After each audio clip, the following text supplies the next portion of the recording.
Hola amigos, ¿cómo están? Mi nombre es Ernesto Salayandía. Este es mi trabajo final para la materia de metafísica que llevé en mi universidad de primer semestre de la licenciatura de Desarrollo Humano y Familiar. Y pues bueno, hoy vamos a platicar sobre dos posturas que se chocan en el siglo IV en la antigua Grecia. Y cómo es que esas dos posturas acerca del movimiento llega a una solución de conflicto con una tercera postura que es la de Aristóteles. Bienvenidos y espero que disfruten este video. Ladies and gentlemen, from Mandalay Bay, Las Vegas, let's get ready to rumble! Ya les platicaba sobre el gran conflicto que hubo en el siglo IV a.C., pero les voy a platicar un poco más a profundidad. De un lado de la esquina del ring, uno de nuestros candidatos, una de las posturas que va a defender con todo su corazón, tenemos a Heráclito, defendiendo el nihilismo. Él tiene una frase característica que es muy clave en su pensamiento: todo es un eterno fluir. ¿Y esto a qué se refiere? Bueno, estamos hablando del movimiento, entonces vamos a entender que hay dos posturas al respecto. La primera es la de Heráclito. Él dice que todo es cambiante, que todo aparece y que todo desaparece. Y una forma de explicarlo muy clara y muy sincera y de una manera pues a lo mejor muy comprensible para todos es que nadie se baña dos veces en el mismo río. A lo mejor puedes decir, bueno, pues yo puedo ir mañana y pasado mañana y toda la semana bañarme en el mismo río, ¿no? ¿De qué me estás hablando, Neto? Bueno, déjame explicarte un poco más a profundidad. ¿Qué sucede? El río tiene agua y el agua está corriendo. Entonces, aunque yo me bañe hoy en ese río y el día de mañana vaya al mismo lugar físico a bañarme, tenemos que entender que ese río ya no es el mismo. Tenemos que entender que ese río tiene corrientes de agua y que por lo tanto la agua en la que yo me sumergí ya no está ahí, ya se fue. Y el agua en la que me voy a sumergir mañana va a ser diferente a la que me sumergí ayer. Es decir, que el río está en un constante fluir, está en un constante cambio, está en un aparecer y en un desaparecer. Y ante esta postura dirás, bueno, y el río es lo único que está fluyendo, y no. Para Heráclito también está fluyendo nuestra persona. Heráclito nos presenta entonces esta postura en la cual nosotros estamos constantemente cambiando, en la cual nosotros somos una persona completamente diferente aunque hayan pasado una milésima de segundo, porque yo no soy el mismo Neto que empecé a elaborar este video. En estos 2 minutos de compartir, en estos minutos de estar hablando, ya soy una persona completamente diferente porque he aprendido y he escuchado y me he expresado. Por lo tanto, soy alguien diferente al quien empezó este video. Y de la misma forma, hablando un poco más químico y yéndonos como más profundo, también podemos decir que en una cuestión de un día, de 24 horas, de una semana, a lo mejor de un mes, eres una persona diferente, porque te crece el cabello, porque te crecen las uñas, porque hay nuevas células, porque dentro de ti hay un organismo que está constantemente haciendo cambios. Estás digiriendo comida y estás sacándola. Estás produciendo ciertas hormonas, en tu cerebro hay procesos químicos en el momento en los cuales a lo mejor tú no te das cuenta, pero que existen. Entonces, Heráclito se agarra de esta idea y dice, todo es un constante fluir. Tanto el río en el que me voy a bañar, tanto el río en el que me voy a sumergir, porque el agua está constantemente fluyendo, tanto yo como persona, porque yo no soy la misma persona que se va a meter, ni voy a ser la misma persona que se va a salir. Y entonces, esta postura pues no parece tan lejana a algo que podemos comprender. Esta postura es algo cierta, esta postura es algo que podemos entender todos con este ejemplo tan claro y tan preciso. ¿Qué sucede? Que llega Parménides con el panteísmo a decirle, no mi chavo, ¿de qué estás hablando? Y podemos ver aquí el meme, ¿no? Está esta postura, esta guerra entre los dos, y de la nada llega Parménides a tapar esta idea que se estaba escapando. Entonces, cabe recalcar que Parménides es el primer gran metafísico. Él concibe a un ser estático, inmóvil, esférico. Y tiene una frase clave con la cual va a derribar cualquier argumento de Heráclito. Para él, el ser es, el no ser no es. Y lo que no es, no puede ser ni siquiera pensado. ¿Qué significa esto? Que todos formamos parte de un panteísmo universal. Es decir, que todos formamos parte de un ser supremo, en el cual el movimiento es una apariencia, por lo tanto no existe. Todo es uno. Es una corriente que sostiene que todo es Dios, que todos formamos parte de ese Dios y que de la nada sale. Entonces, Heráclito, al proponer esta idea del movimiento, pues nos dice que somos superficiales y que todo está cambiando y que todo está en un constante fluir y que niega la existencia y que siempre está el no ser presente. Y al entender que somos parte del ser supremo del cual nos presenta Parménides, tenemos que dejar claro que en algo divino, en algo perfecto, en algo pleno, no puede existir el movimiento, no puede existir los cambios. porque ya es una totalidad, porque no hace falta cambiarle nada, porque ya está pleno, ya está en su plenitud. Vendrá permanencia y decirnos que no, que el movimiento es una apariencia, que es algo que podemos percibir, sin embargo, no es la verdad absoluta. Y entonces, para que quede más claro este ejemplo, planteo la siguiente cuestión. Si yo le preguntara hoy a estas dos posturas, tanto Parménides como Heráclito, yo les dijera, oigan, ayúdenme, ¿yo soy el mismo hace 5 años? Por un lado, Heráclito me respondería, no, tú eres cambiante, hay movimiento dentro de ti. En definitiva, tú no eres la misma persona que eras hace 5 años, ni eres la misma persona que eras cuando naciste, has crecido, has aprendido, te has desarrollado, has tenido diversas experiencias que te han formado como una persona. Entonces, Heráclito dice que no, que definitivamente no eres lo que eras hace 5 años. Y que incluso no vas a hacer lo mismo que vas a hacer en 5 años después, o en 10 o en 15. Que hay constante fluir dentro de ti. Es un eterno fluir.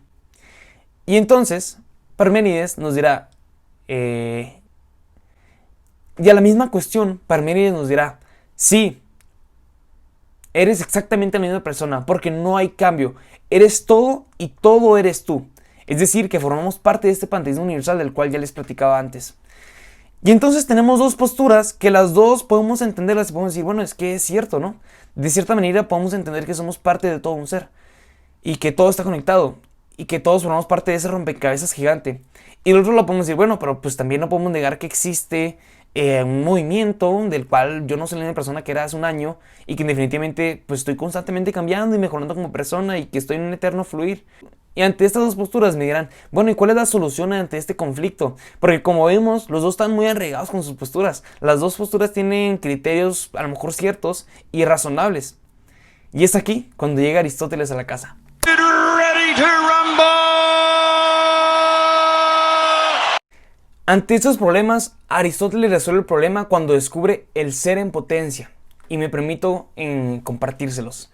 La primera es que tenemos que entender que existen dos cosas, el acto y la potencia. El acto es equivalente a la perfección, a lo puro, a lo completo, a la plenitud. El acto es algo que está completamente hecho. Y nosotros tenemos un acto primero. Es decir, que nosotros no podemos negar ese acto primero dentro de nuestra existencia. Ese acto primero se entiende como tu origen, como tu esencia. Y la potencia es en lo que te puedes convertir. La potencia para Aristóteles es tu capacidad de límite. Tengo la potencia para realizar ciertas cosas. Es decir, tengo la capacidad de correr, tengo la capacidad de volverme licenciado, tengo la capacidad de compartir, tengo la capacidad de amar, tengo la capacidad de muchas cosas que como humanos ya sabemos que somos capaces. Pero también la potencia limita. Es decir, yo como humano no puedo volar, porque yo no tengo la capacidad de volar, porque yo no tengo la potencia de volar. ¿Me estoy explicando un poco con esto? Es decir, tenemos muchas potencias, que sí, tenemos potencias a ser el mejor deportista del mundo, a ser un excelente hijo, a ser una mejor persona, a ser alguien totalmente preparado. Entonces podemos entender lo que nos decía Aristóteles, que somos un ser en potencia, que si bien existimos desde el origen, desde nuestra concepción, con ese acto primero, tenemos la capacidad del límite a través de la potencia. Es decir, que ese pequeño embrión, que ese pequeño ser que está en un vientre, el día de mañana se puede convertir en un ingeniero, en un futbolista, en un científico, en un astronauta, en lo que él quiera, porque tiene esa capacidad de límite. Tengo la potencia para realizar ciertas cosas, para transformarme. La potencia es algo que todavía no es, pero que tiene capacidad de ser, que tiene un límite. Y el acto es lo acabado, lo perfecto, lo que es la acción en sí. Entonces, aquí podemos entender que el movimiento es el paso de la potencia al acto. Esto será la solución que Aristóteles propone ante este conflicto de ideas entre Parménides y Heráclito. Y entonces tenemos que definir un poco más de cada una para que nos queden más claras. Las potencias son las facultades o las capacidades de hacer cosas. Tenemos dos capacidades principales. Las del alma, que son esas capacidades superiores, esas facultades superiores, que es la inteligencia y la voluntad. La inteligencia para pensar y la voluntad para querer. Estas son indefinidas, son infinitas. Y por otro lado tenemos nuestra facultad corpórea, que son inferiores, que están aquí los sentidos y las pasiones. Con ellas conozco, y ellas se caracterizan por ser limitadas, a diferencia de las otras. Y también tenemos tipos de acto. Tenemos el acto puro, que ya les decía que era algo perfecto, que era algo acabado, que es algo que no tiene límite, que es Dios, sin mezcla alguna de cualquier otra cosa, de ninguna otra potencia. Está completamente, está puro, está total, está pleno. Y por otro lado tenemos el acto mixto, que está compuesto por la potencia, que somos, por así decirlo, los hombres, todos los entes que no son Dios. Entonces tenemos el acto puro y el acto mixto. Para concluir, tenemos que entender esto que es muy importante. El acto siempre tiene primacía sobre la potencia. Primero es el acto y luego la potencia.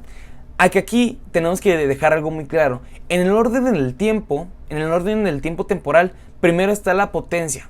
Es decir, tenemos esa potencia de existir, de que nuestros papás nos concibieran, de realizar algo que empiece con un acto. Y en el orden del tiempo, tenemos en el tiempo temporal, primero es la potencia, porque tenemos esa potencia de existir, tenemos esa potencia de crear. Y en el orden del ser y de la perfección, primero es el acto. El movimiento, entonces, como ya les decía, es el paso de la potencia al acto en cuanto a potencia. Aquí, para terminar con la mejor forma y para entender estos conceptos tan importantes para comprender el movimiento, se necesita primero el acto de ser primero, la base, es decir, tu primer acto, tu esencia pura. Necesito ser humano para el día de mañana poder ser licenciado. Necesito ser niño para el día de mañana poder ser adolescente. Todo es, por así decirlo, un camino que tiene una base, que es el acto primero. Y que solo así, con ese acto primero, ya podemos poner potencias, que son nuestras capacidades de ser. Y que tenemos que entender que ellas dependen completamente del acto primero. ¿Por qué? Porque bueno, en el acto primero se definirá nuestra esencia, se definirá nuestro ser. Es decir, que nuestro acto primero nos defina como humanos. Eso ya nos da ciertas potencias, ciertas capacidades de límite. Y lo segundo que tenemos que entender es que sí, dependen del acto primero, pero que estas potencias serán quienes generen el acto segundo. Es decir, como una perfección del acto primero, como un constante mejora. Como a mí me gusta verlo como una actualización del celular. Así como nuestro celular en un momento tenía cierto sistema operativo que estaba el iOS 6, conforme va avanzando el tiempo, estamos constantemente perfeccionándolo, porque tiene potencia de ser cada vez mejor, de ser más rápido, de ser más eficiente, de abrir más las aplicaciones de una mejor calidad y de comprender que todo funciona de una cierta manera. Entonces, tenemos que entender eso, que son como una constante actualización, una constante mejora. Entonces, el acto primero, al ser nuestra base, está llamado también a mejorarse, a ser una mejor versión de sí mismo. Es por eso que nosotros estamos también llamados a mejorar como personas, como calidad humana. Es decir, sí, nosotros ya conocemos un poco más sobre lo que se trata el acto, que es nuestra esencia, que es nuestra base. Pero tenemos que tener bien claro que la potencia lo limita, entonces es limitado por ella. Porque no podemos pasar de nuestro acto primero. Este acto primero va a ser quien nos dé nuestra esencia y quien determine también nuestras capacidades en potencia, nuestras facultades de ser.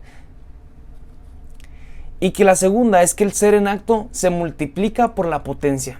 Es decir, que el ser en acto se perfecciona a través de la potencia. Que la potencia es esa capacidad de mejora continua y de mejora constante.